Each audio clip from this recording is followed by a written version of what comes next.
வயலோ வயலோ வயலோ செழிக்க வாழ்வு தந்தானே, வயலோ வாழ்வு தந்தானே. அட பொன்னா விளையோ பூமிக்கு நல்ல விவரம் தந்தானே, உழவனின் உறவா வந்தானே.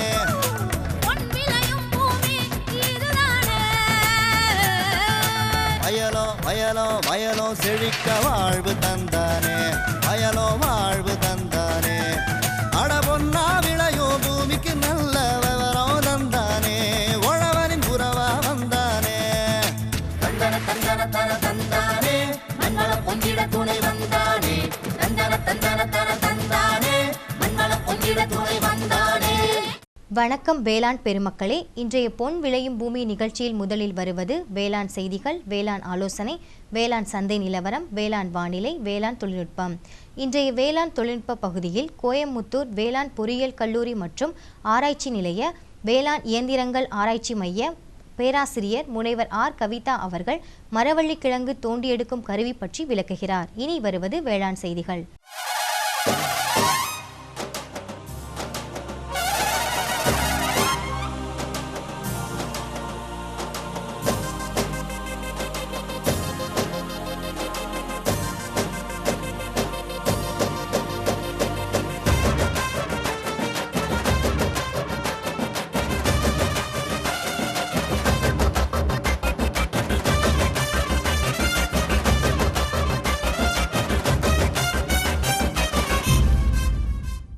வணக்கம். வேளாண் செய்திகள். முதலில் வருவது மாத்தி யோசிச்சேங்க. கறவை மாடு வளர்ப்பில் வெற்றி கண்ட வேளாண்மையாளர் விருதுநகர் மாவட்டம் காளையார்குறிச்சி எம் தனலட்சுமி தரும் தகவல்கள். வேளாண் ஆலோசனை நேரத்தில் கிருஷ்ணகிரி, திருவாரூர், தேனி ஆகிய மாவட்டங்களுக்கான வேளாண் அறிவுரை மற்றும் மரவள்ளி கிழங்கு விற்பனைக்கான அறிவுரை. தொடர்ந்து வேளாண் சந்தையில் வேளாண் ஒழுங்குமுறை விற்பனை கூடங்களின் வேளாண் விளைபொருட்களின் இன்றைய விலை நிலவரம். கோயம்புத்தூர் மாவட்டம் சிங்காநல்லூர் உழவர் சந்தையில் காய்கறிகளின் இன்றைய விலை நிலவரம். வேளாண் வானிலையில் வடகிழக்கு மண்டலத்திற்கான வேளாண் அறிவிக்கை, உழவர் மற்றும் மீனவர்களுக்கான வானிலை முன்னறிவிப்பு. விரிவான செய்திகள். மாத்தி யோசிச்சேங்க. வேளாண்மையாளர்கள், குறிப்பாக சிறு குறு விவசாய பெருமக்கள் பயிர் உற்பத்தியிலிருந்து வரும் பொருளாதாரத்தை மட்டும் நம்பியிராமல் பண்ணை சார்ந்த தொழிலையும் மேற்கொண்டால் நீடித்த நிலையான வருமானம் பெறலாம் என்ற எண்ணமுடன் வேளாண்மையாளர்கள் கறவை மாடு பண்ணையம் அமைத்திட ஊக்குவிக்கப்படுகிறார்கள். அவ்வகையில் கறவை மாடு வளர்ப்பில் பல தொழில் யுக்திகளை மேற்கொண்ட விருதுநகர் மாவட்டம் காளையார்குறிச்சி கிராம வேளாண்மையாளர் எம் தனலட்சுமி அவர்களை கேட்டபோது,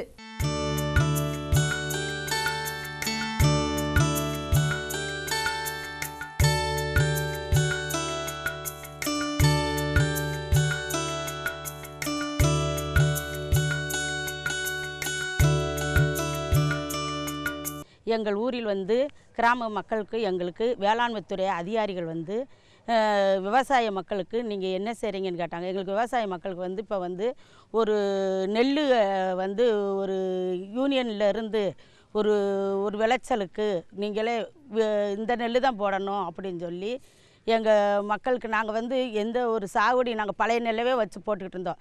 அந்தது இல்லாதபடி அவங்களே நாங்கள் உயிர் நுனியுள்ள மருந்து போட்டுறதுனால நம்மளுக்கு எந்த நோய் எதிர்ப்பு சக்தி இருக்கும் அந்த நெல்லில், நம்ம அந்த நெல்லை போட்டால் அந்த நோய் எந்த இதுவும் தாக்காதபடி இன்னும் மருந்து அடிக்கணும் அப்படின்னு எங்களுக்கு மருந்துகள் நெல்லுகள் கொண்டு கொடுத்தாங்க. அது முறைப்படியாகவும் நாங்கள் அந்தந்த காலத்தில் எந்த காலத்தில் நாங்கள் உரம் என்ன உரம் போடணுமோ எந்த மருந்து அடிக்கணுமோ எங்களுக்கு அந்த உதவியும் அவங்க அந்த காலத்தவணையில் எங்களுக்கு சொன்னாங்க. அதுபடியே நாங்கள் மருந்து அடித்து உரம் போட்டு நாங்கள் இப்போ நெல்லெல்லாம் விளைச்சல் எல்லாம் விளைஞ்சிருச்சு. இனிமேல் நாங்கள் அறுவடை செய்ய போகிற நேரம். எங்கள்கிட்ட 3 ஏக்கர் தோட்டம் இருக்குது.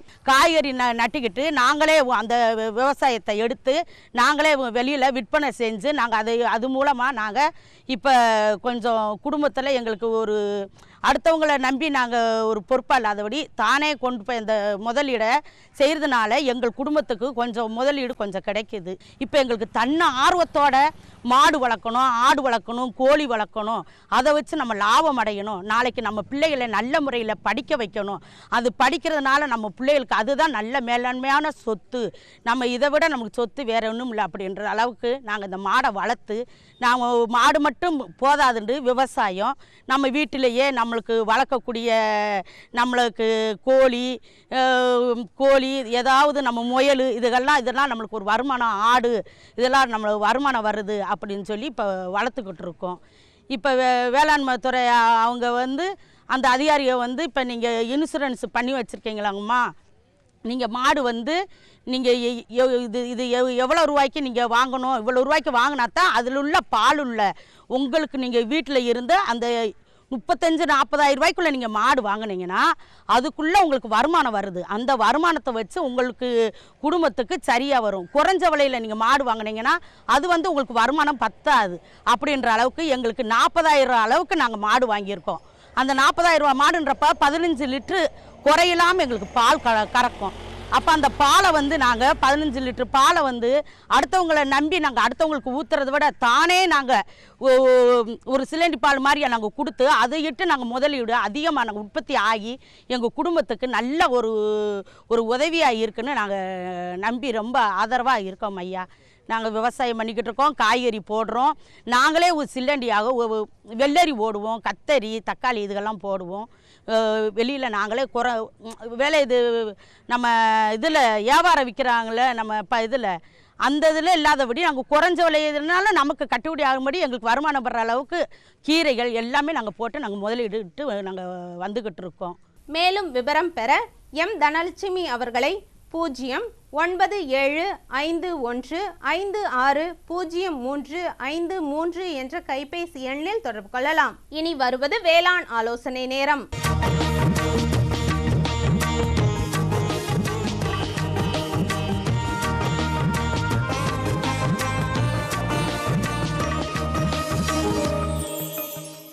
இன்றைய வேளாண் ஆலோசனை நேரத்தில் கிருஷ்ணகிரி, திருவாரூர் மற்றும் தேனி மாவட்டங்களுக்கான வேளாண் அறிவுரை.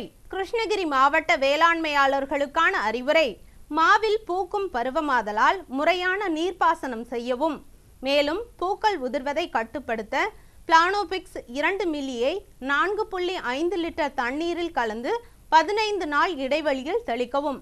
தற்போது நிலவும் வெப்பநிலையால் கோழிகளுக்கு குளிர்ந்த நீர் கிடைக்கும்படியும் தீவன எடுப்பை ஊக்குவிக்காமல் ஓய்வு எடுக்கும் வகையில் அமைதிப்படுத்தியும் வெப்ப அதிர்ச்சியையும் இறப்பையும் தவிர்க்கலாம்.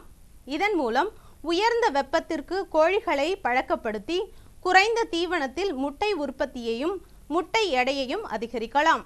திருவாரூர் மாவட்ட வேளாண்மையாளர்களுக்கான அறிவுரை: அடுத்த 5 நாட்களுக்கு வறண்ட வானிலை காணப்படும் என்பதால் கரும்பு, எள் மற்றும் நெல் தரிசு பருத்திக்கு சீராக நீர் பாய்ச்சவும். கோடை பருவத்தில் இரவையில் உளுந்து பயிரிட ஆடுதுறை 5 ஏற்ற ரகமாகும். நெல் தரிசு உளுந்து பயிரானது தற்போது முதிர்ச்சி நிலையில் உள்ளதால் முதிர்ந்த காய்களை பறித்து உலர்த்த வேண்டும். தேனி மாவட்ட வேளாண்மையாளர்களுக்கான அறிவுரை: கரும்பு பயிரில் இரும்பு சத்து பற்றாக்குறை தென்படுகிறது. இவற்றை நிவர்த்தி செய்ய 250 கிராம் ஃபெரஸ் சல்பேட்டை 100 லிட்டர் தண்ணீரில் கலந்து தெளிக்கவும்.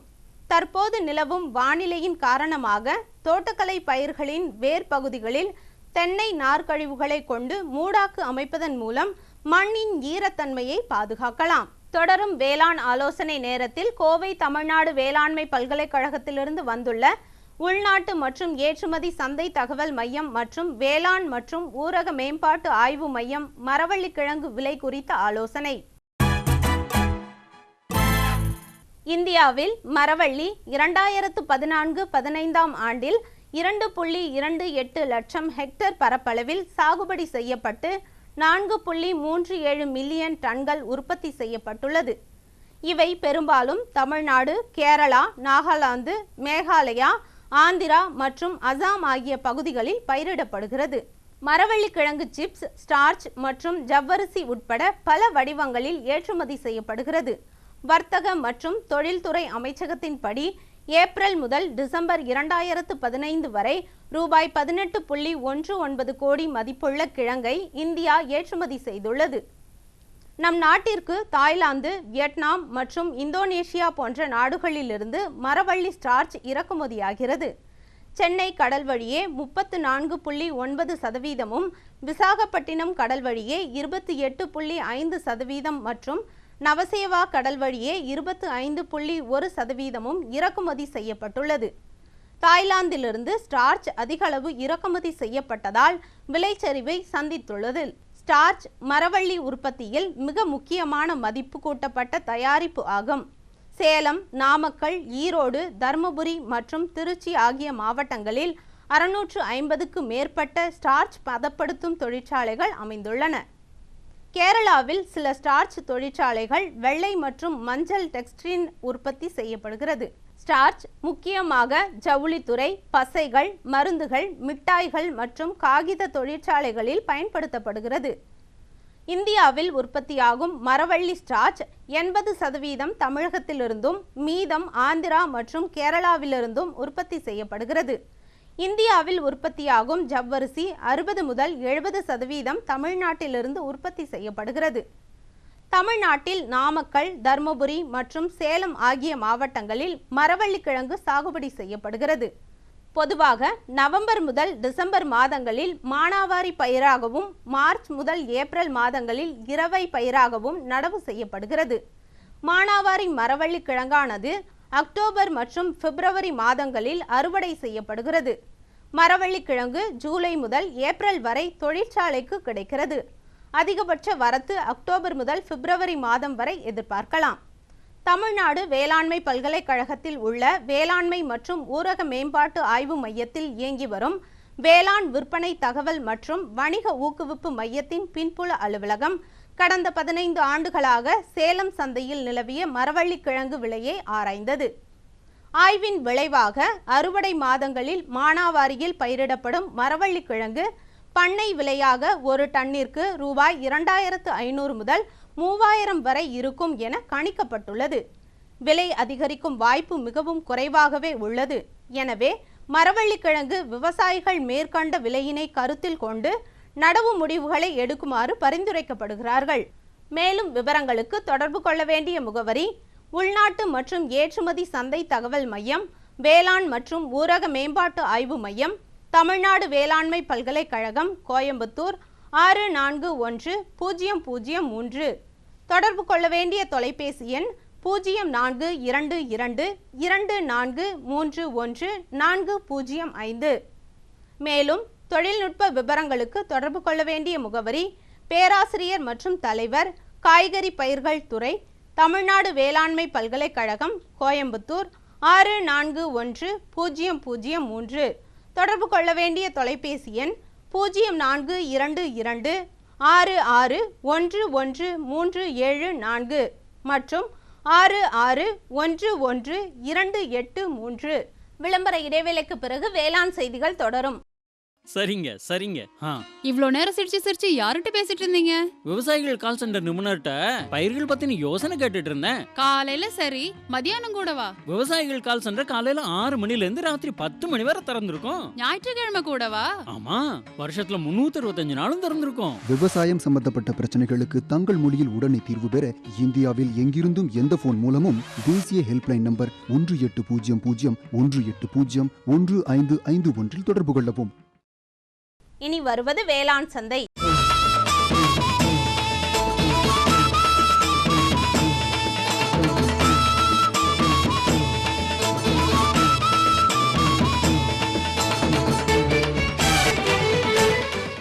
வேளாண் சந்தையில் வேளாண் ஒழுங்குமுறை விற்பனை கூடங்களின் வேளாண் விளைபொருட்களின் இன்றைய விலை நிலவரம். கம்பு இதர ரகம் காரமடையில் குறைந்தபட்சமாக 1500 ரூபாய்க்கும் அதிகபட்சமாக 1600 ரூபாய்க்கும், தேனியில் குறைந்தபட்சமாக 1760 ரூபாய்க்கும் அதிகபட்சமாக 1840 ரூபாய்க்கும் விற்கப்பட்டது. சோளம் இதர ரகம் துறையூரில் 1600 முதல் 1800 ரூபாய்க்கும், திண்டுக்கல்லில் 1400 முதல் 1600 ரூபாய்க்கும் விற்கப்பட்டது.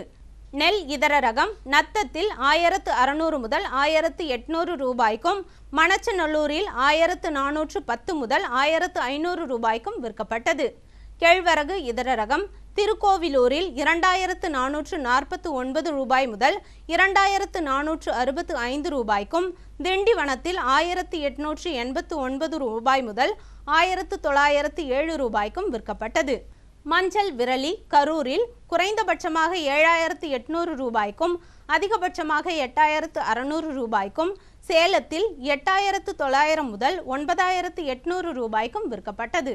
தொடரும் வேளாண் சந்தையில் கோயம்புத்தூர் மாவட்டம் சிங்காநல்லூர் உழவர் சந்தையில் காய்கறிகளின் இன்றைய விலை நிலவரம். கத்தரிக்காய் 1 கிலோ 22 ரூபாய்க்கும், வெண்டைக்காய் 1 கிலோ 20 ரூபாய்க்கும், அவரைக்காய் 1 கிலோ 28 ரூபாய்க்கும், சின்ன வெங்காயம் 1 கிலோ 16 ரூபாய்க்கும், பெரிய வெங்காயம் 1 கிலோ 16 ரூபாய்க்கும், பச்சை மிளகாய் 1 கிலோ 44 ரூபாய்க்கும், தக்காளி 1 கிலோ 12 ரூபாய்க்கும், கறிவேப்பிலை 1 கிலோ 28 ரூபாய்க்கும், கொத்தமல்லி 1 கிலோ 22 ரூபாய்க்கும், புதினா 1 கிலோ 26 ரூபாய்க்கும் விற்பனை செய்யப்பட்டது. இனி வருவது வேளாண் வானிலை.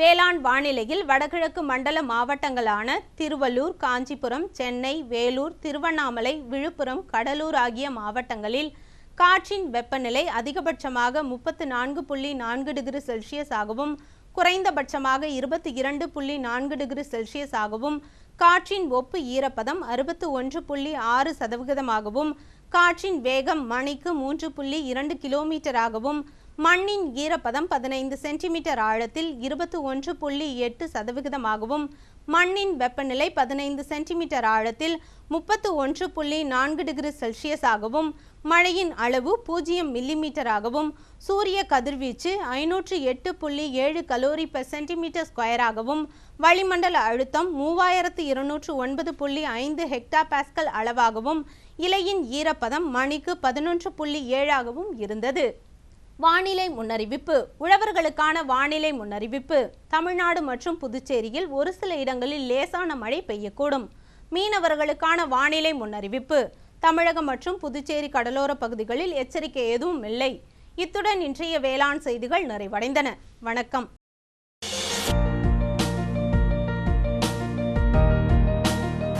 வேம்பு கலந்த யூரியா. சிறந்த உற்பத்திக்காக வேம்பு கலந்த யூரியா நம் நாட்டிலேயே 70 லட்சம் டன்னாக அதிகரிக்க 6 ஆலைகள் சீரமைக்கப்படுகின்றன.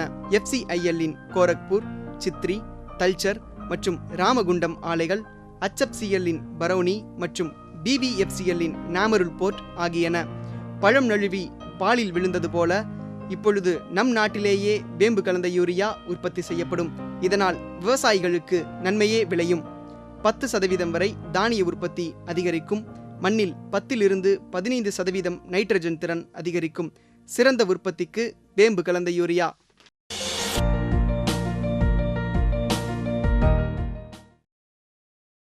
நமது பொதிகையில் வியாழந்தோறும் பிற்பகல் 12:05 முதல் 1 மணி வரை வேளாண் களம் நேரலை நிகழ்ச்சி.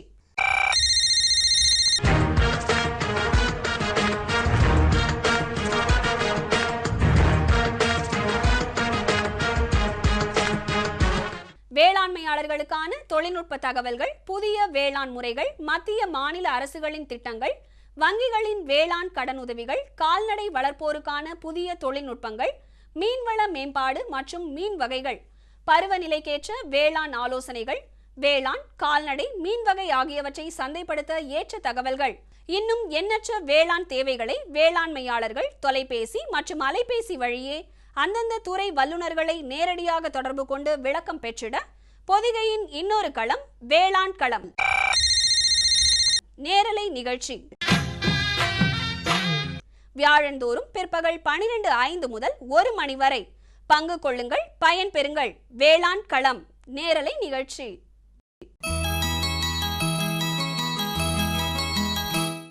வேளாண்மையில் இயந்திரமாக்கலின் நோக்கம் வளர்ந்து வரும் மக்கள் தொகைக்கேற்ப உணவு உற்பத்தியை பெருக்கி வேளாண்மை தொழிலை விரிவடைய செய்ய வேண்டும். இவ்வகையில் கோயமுத்தூர் வேளாண் பொறியியல் கல்லூரி மற்றும் ஆராய்ச்சி நிலைய வேளாண் இயந்திரங்கள் ஆராய்ச்சி மைய பேராசிரியர் முனைவர் ஆர் கவிதா அவர்கள் மரவள்ளி கிழங்கினை தோண்டி எடுக்கும் கருவியின் வடிவம் மற்றும் செயல்பாட்டினை விளக்குகிறார்.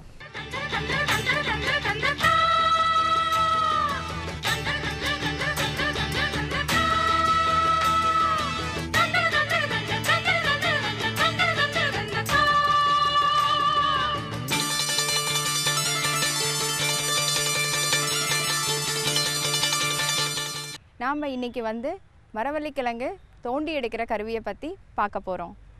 கிழங்கு வகையிலேயே வந்து உருளைக்கிழங்குக்கு அடுத்தபடியாக மரவள்ளிக்கிழங்கை தான் நம்ம அதிகம் உபயோகப்படுத்துகிறோம்.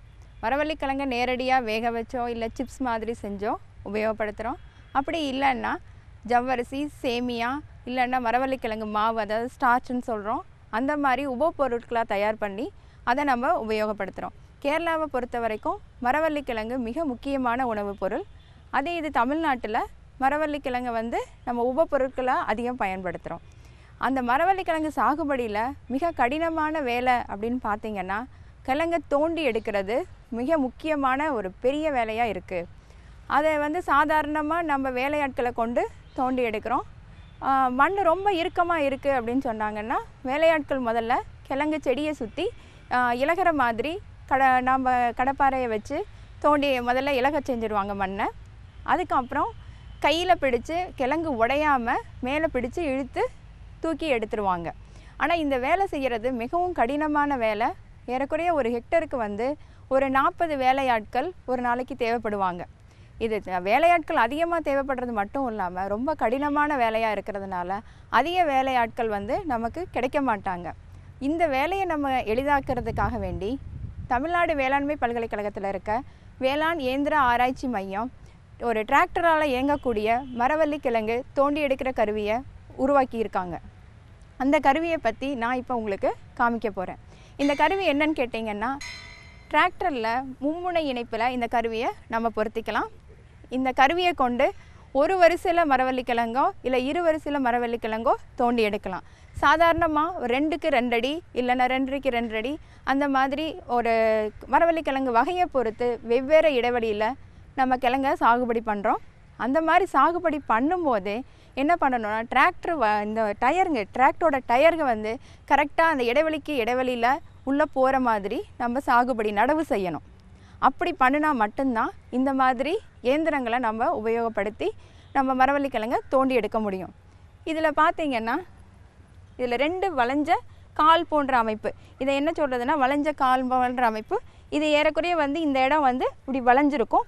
இதில் ஒரு 150 டிகிரி கோணத்தில் இதை நாங்கள் அமைச்சிருக்கோம். அந்த மாதிரி அமைக்கிறதுனால கொஞ்சம் எளிதாக மண்ணுக்குள்ளே போகிறதுக்கு எளிதாக இருக்கும். அது மட்டும் இல்லாமல் இந்த பக்கம்தான் 2 கத்தி போன்ற அமைப்பு இருக்குது. அந்த கத்தி தான் வந்து மண்ணுக்குள்ளே இறங்கும். அது இல்லாமல் இங்கே 2 கொழு இருக்கும். இந்த கொழு போய் முன்னாடி மண்ணை கொஞ்சம் கிளறி விட்டு, அதாவது ஆழத்தில் கொஞ்சம் போய் கிளறி கொஞ்சம் இலகவாக்கிறோம். அதுக்கப்புறம் இந்த கத்தி வந்து உள்ளே இறங்கி நம்ம கிழங்கு அப்படியே தூக்குற மாதிரி அது வந்து தூக்கி எடுத்துரும். இது நல்லா மண்ணுக்கு எளிதாக உள்ளே போகிறதுக்காக வேண்டி ஏறக்குறைய ஒரு 5 டிகிரி கோணத்தில் கத்தியை கொஞ்சம் சரிவாக அமைச்சிருக்கு. அதனால் மண்ணிலேருந்து கிழங்கை எளிதாக போயிட்டு கிழங்கை தூக்க முடியும். முதல்ல வந்து அறுவடை செய்கிறதுக்கு முன்னாடியே நம்ம செடியை வந்து ஓரளவு கட் பண்ணிடணும். மேலே வந்து நிலத்துக்கு மேலே ஒரு 3/4 அடி இருக்கிற அளவுக்கு செடியை கட் பண்ணிவிட்டு இந்த கருவியை உபயோகப்படுத்தி இப்போ பார்த்திங்கன்னா 2 வரிசையில் தோண்டி எடுக்கலாம். இந்த இடத்துல ஒரு செடி வரிசை வரும், இந்த இடத்துல ஒரு செடி வரிசை வரும். அதனால் 2 வரிசையில் செடியை தோண்டி எடுக்க முடியும். அதே இது நமக்கு ஒரு வரிசை, ஏன்னா ரொம்ப கடினமான மண்ணாக இருந்ததுன்னா பலு ரொம்ப அதிகமாக இருக்கும்போது ஒரு வரிசையில் தான் தோண்டி எடுக்க முடியும். அந்த மாதிரி இருக்கும்போது இந்த பாகத்தை கலட்டி எடுத்துட்டு இந்த வளைந்த பாகத்தை இந்த இடத்துல மாட்டிக்கணும். அதே போல் அந்த இடத்துல உள்ள வளைந்த பாகத்தை நடுவில் கொண்டு வந்து மாட்டிக்கிட்டோம்னா நடுவில் மட்டும் ஒரே வரிசையில் நம்மளால் கிழங்குகளை தோண்டி எடுக்க முடியும். அது மட்டும் இல்லாமல் இந்த 2 கத்தியும் கிழங்கை தோண்டி கையில் நம்ம எப்படி தூக்குறோமோ அந்த மாதிரி மேலே தூக்கி மண்ணுக்கு மேலே வச்சிரும். அதுக்கப்புறம் நம்ம வந்து தனியாக எடுத்துகிட்டு போயிடலாம். அப்படி ஒரு வரிசையில் தோண்டி எடுக்கிறதுக்கு குறைஞ்சது ஒரு 45 HP, அதாவது குதிரைத்திறன் கொண்ட டிராக்டர் வந்து தேவைப்படும். 2 வரிசை கருவியை நம்ம உபயோகப்படுத்த போகும்போது குறைஞ்சது 50 குதிரைத்திறன் சக்தி கொண்ட டிராக்டர் வந்து நமக்கு தேவைப்படும். இந்த மணற்பாங்கான பூமியில் போகும்போது நம்ம 2 வரிசையில் அமைச்சிக்கிட்டோம் அப்படின்னு சொன்னோன்னா அதுக்கு ஏற்ற மாதிரி நம்ம வந்து ஒரு பயிரோட இடைவெளிக்கும் ஒரு பயிரோட வரிசைக்கும் அடுத்த பயிரோட வரிசைக்கும் நம்ம இடைவெளியை அதுக்கு ஏற்ற மாதிரி அமைச்சிக்கிட்டோம் அப்படின்னா ரொம்ப எளிதாக நம்ம வந்து தோண்டி எடுக்கலாம். இந்த மாதிரி நம்ம சாதாரணமாக மரவள்ளிக்கிழங்கு வந்து கீழே வந்து ஒரு 3/4 அடி பக்கம் உள்ள மண்ணுக்குள்ளே ஊடுருவி இருக்கும். அதே போல் பக்கங்களில் வந்து ஒரு 1.5 அடி பக்கம் வந்து பரவி இருக்கும். இதை வந்து சேதாரம் இல்லாமல் இந்த கருவியினால் தோண்டி எடுக்க முடியும். ஒரு சேதாரம்னு பார்த்தீங்கன்னா உடையாமல் ஒரு 1% குறைவான கிழங்குகள் மட்டும் உடையிற மாதிரி நம்ம இந்த கருவியை உபயோகப்படுத்தி தோண்டி எடுக்கலாம். அது மட்டும் இல்லாமல் சில இடங்களில், ஏன்னா வந்து ரொம்ப பரவி இருந்ததுன்னா சில இடங்களில் வந்து ஒரு 1-2% கிழங்குகள் விட்டு போகிறதுக்கும் வாய்ப்பு இருக்குது. ஆனால் வந்து நம்ம மனிதனோட வேலை பளுவையும் மனித ஆட்களோட இதையும் பார்க்கும்போது இந்த கருவியை உபயோகப்படுத்தும் போது ரொம்ப எளிதாக நம்ம தோண்டி எடுக்க முடியும். அது மட்டும் இல்லாமல் இங்கே வந்து 2 சக்கரங்கள் 2 பக்கம் பின்னாடி கொடுத்துருக்கு. அந்த 2 சக்கரமும் ரொம்ப ஆழத்தில் இறங்காமல் இருக்கிறதுக்காக, அதை வந்து நமக்கு கட்டுப்பாட்டில் இருக்கிறதுக்கு, ரொம்ப ஆழமாக கீழே போச்சுன்னா டிராக்டர்னால் இழுக்க முடியாது, ஆழம் பளு அதிகமாகிடும். அதுக்காக அதை கட்டுப்படுத்துறதுக்காக, ஆழத்தை கட்டுப்படுத்துறதுக்கு 2 சக்கரங்கள் இருக்குது. ஒரு வருஷ கருவியை நம்ம உபயோகப்படுத்தணும்னா ஒரு நாளைக்கு 1.5 ஏக்கர் நிலப்பரப்பில் நாம் வந்து கிழங்கு தோண்டி எடுக்க முடியும். அதே 2 வருஷ கருவிக்கு போகும்போது ஒரு 2 முதல் 2.5 ஏக்கர் வரைக்கும் கிழங்கை வந்து தோண்டி எடுக்கலாம். இந்த கருவியோட விலை வந்து 35,000 ரூபாய் ஆகும்.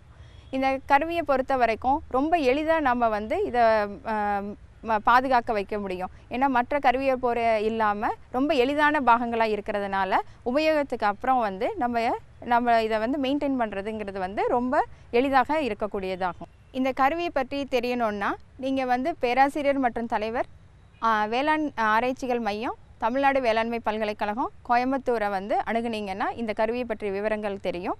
அது மட்டும் இல்லாமல் இது கோயம்புத்தூருக்கு பக்கத்தில் இருக்க விவசாயிங்க இங்கே அணுகலாம். அது மட்டும் இல்லாமல் தமிழ்நாட்டில் மற்ற ஏரியாவில் இருக்கவங்க இங்கே அருகில் உள்ள வேளாண் விரிவாக்க மையங்களை தொடர்பு கொண்டீங்கன்னா அவங்க இதுக்கு உள்ள விளக்கங்களை கொடுப்பாங்க. இல்லை அவங்க மூலமாக எங்களை தொடர்பு கொண்டு நீங்கள் வந்து இதை பற்றிய ஏதாவது பயிற்சி வேணும்னாலும் இல்லை இதோட செயல் விளக்கம் பார்க்குறதுனாலும் நீங்கள் வந்து எங்களை தொடர்பு கொள்ளலாம். இந்த கருவியை வந்து தனி ஒரு விவசாயினால் வாங்க முடியல அப்படின்னு சொன்னோன்னா ஒரு 4-5 பேர் சேர்ந்து ஒரு கருவியை வாங்கிக்கிட்டு அவங்க உபயோகப்படுத்துறது மட்டும் இல்லாமல் இந்த கருவியை வந்து மற்றவங்களுக்கும் வாடகைக்கு கொடுத்து அதனால் பயன்பெறலாம். மேலும் விவரம் பெற முனைவர் ஆர் கவிதா அவர்களை 0422245757 என்ற தொலைபேசி எண்ணில் தொடர்பு கொள்ளலாம். இந்தாங்க, வேற ஏதாவது? போதும். அட இது என்னப்பா இவ்வளவு குறைவா ரசாயன உரமா? விவசாயத்தை விட போறீங்களா? விவசாயத்தை இல்ல, அறியாமைய விடுறேன். மண் பரிசோதனை செஞ்சேன். இனிமே அண்ணே எத்தனை அவசியமோ அத்தனை உரம் தான் நிலத்துல போடுவேன். ஆமா விவசாய சகோதரர்களே, இன்றே உங்கள் மாவட்டத்தின் அருகில் உள்ள மண் பரிசோதனை கூடத்தில் உங்கள் மண்ணை பரிசோதியுங்கள். மண் சத்து, ஈரப்பதம், செடி வளர்ச்சியை சரிபார்த்து அவசியத்திற்கு ஏற்றவாறு மட்டுமே சத்துக்களை போடுங்கள். மேலும் சல்பர், ஜிங்க் மற்றும் போரான் போன்ற நுண்சத்துக்களையும் சரிபார்க்க மறவாதீர்கள். ரசாயன உரம் மற்றும் ஆர்கானிக் உரத்தை சரியான முறையில் பயன்படுத்தி நில வளத்தை பராமரியுங்கள். உற்பத்தியை பெருக்குங்கள், செலவை குறையுங்கள், அந்நிய செலாவணியை சேமிக்க உதவிடுங்கள். கூடவே மெதுவான வேகத்தில் நைட்ரஜனை அளிக்கும் உரங்கள், அதாவது வேம்பு தடவிய யூரியா போன்றவற்றை பயன்படுத்துங்கள். யூரியாவை இலைகளின் மேல் தெளியுங்கள். ஆஹா, நீ நெசமாவே புத்திசாலி ஆயிட்டப்பா. மேலும் விவரங்களுக்கு தொடர்பு கொள்ளவும் மாவட்ட வேளாண் அதிகாரி அல்லது விவசாயி கால் சென்டரை. 29/3/2016 செவ்வாய்க்கிழமை அன்று பொன் விளையும் பூமி நிகழ்ச்சியில் மாத்தி யோசிச்சேங்க. ஊரணியில் பயன்பெற்ற வேளாண்மையாளர் விருதுநகர் மாவட்டம் எஸ். புதுப்பட்டி கிராம வேளாண்மையாளர் எம். ஈஸ்வரன் தரும் தகவல்கள். வேளாண் ஆலோசனை நேரத்தில் கரூர், அரியலூர், தூத்துக்குடி ஆகிய மாவட்டங்களுக்கான வேளாண் அறிவுரை மற்றும் சூரியகாந்தி விதையின் விலை பற்றி ஆலோசனை. தொடர்ந்து வேளாண் தொழில்நுட்ப பகுதியில் நிலத்தடி தென்னை நார்க்கழிவு இடும் இயந்திரம் குறித்து கோயமுத்தூர் வேளாண் பொறியியல் கல்லூரி மற்றும் ஆராய்ச்சி நிலைய வேளாண் இயந்திரங்கள் ஆராய்ச்சி மைய பேராசிரியர் முனைவர் டி. மனோகர் ஜேசுதாஸ் அவர்கள் தரும் விளக்கம் ஆகியன இடம்பெறும். இன்றைய பொன் விளையும் பூமி நிகழ்ச்சியில் இடம்பெற்ற அனைத்து பகுதிகளும் உங்களுக்கு பயனுள்ளதாக அமையும் என நம்புகிறோம். பொன் விளையும் பூமி நிகழ்ச்சியினை நீங்கள் இணையதளத்தில் வழியாகவும் பார்க்கலாம். எங்களின் இணையதள முகவரி www.youtube.com/user/agriculture-chennai மற்றும் www.ddpodigai.org.in. ட்விட்டர் மற்றும் ஃபேஸ்புக் ஆகிய சமூக வலைத்தளங்களில் agri-dd சென்னை என்ற முகவரியில் பார்த்து பயன்பெறலாம். உங்கள் கருத்துக்கள் மற்றும் ஆலோசனைகள் வரவேற்கப்படுகின்றன. அனுப்ப வேண்டிய மின்னஞ்சல் முகவரி ddagri05chennai@gmail.com. மேலும் வேளாண்மை குறித்த விவரங்கள் பெற www.farmer.gov.in என்ற இணையதளத்திலும் 180018011551 என்ற தொலைபேசியிலும் தொடர்பு கொள்ளலாம். மீண்டும் நாளைய பொன் விளையும் பூமி நிகழ்ச்சியில் சந்திப்போம். நன்றி, வணக்கம்.